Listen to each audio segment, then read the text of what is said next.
Hi, this is Art with OCRV in Yorba Linda, California. Hey, take a look at this. This was a gnarly story, man. The driver's super lucky.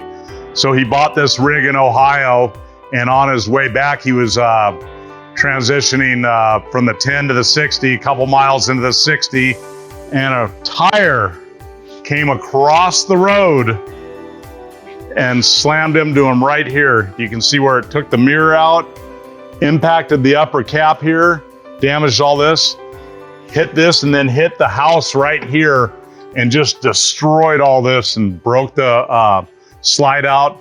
You can see we've welded in some new steel structure here. This is the cage for the slide out here. So we've already fabricated and put new steel in there. We've repaired the nose. We're waiting on a door. So yeah, you can see this is pretty gnarly hit here. Customer's super lucky it didn't cut. That tire could have came through the windshield and could have been a whole different story. So anyways, if you've got any RV needs, repair, service, alignment, tires, collision repair, body paint, house interior work, please come see us at OCRV in Yorba Linda.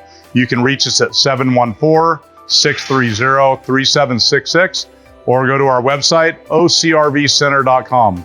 We look forward to helping you with all your RV needs.